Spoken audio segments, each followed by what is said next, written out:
Oke. Jadi pertama nih kita definisikan dulu pasangan impian tuh seperti apa sih, ya. Bahkan dikatakan orang yang jahat pun atau kalau kita bilang ini pria yang buaya pun dia nggak bakalan mau. Kamu boleh tanya, mau nggak punya istri yang buaya, tukang selingkuh? Nggak ada. Semua orang yang tukang selingkuh juga egois. Dia maunya aja menyelingkuhi, mengkhianati, tapi dia dihianati tidak mau. Itu satu fakta ya yang kita perlu tahu. Ya, jadi tadi pertanyaannya bagaimana kita bisa mendapatkan kalau gitu pasangan yang kita impikan? Sebenarnya ada dua faktor penentu ya. Satu adalah faktor diri kita. Bagaimana apa yang kita sukai? Jenis pasangan hidup yang bagaimana yang kita sukai itu tergantung dari karakter kita sendiri. Itu satu pengaruh. Ya.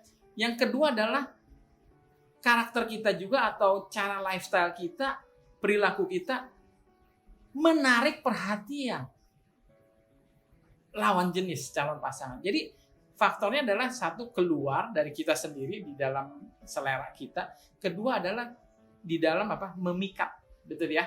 Nah kalau saya lihat yang pertama nih bagaimana selera kita. Selera itu bicara masalah pembentukan tabiat kita sendiri. Kalau kita orangnya yang suka mungkin dugem hal-hal yang begitu, pasti kecenderungan kita suka juga pasangan hidup yang seperti dugem begitu kan ya.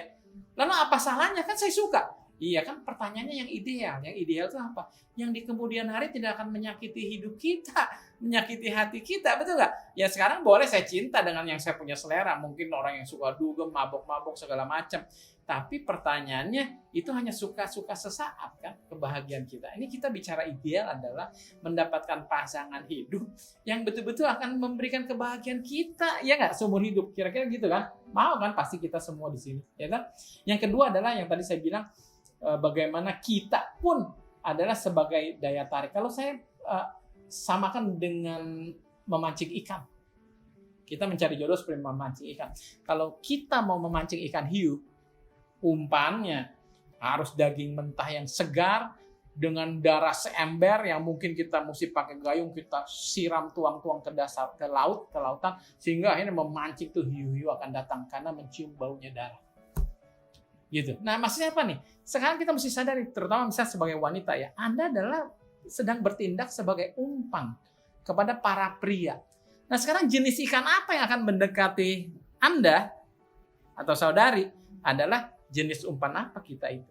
Jadi saya nasihati bagi para wanita ya, berpakaianlah yang sopan gitu ya. Karena tidak ada pria, saya tanda kutip lagi.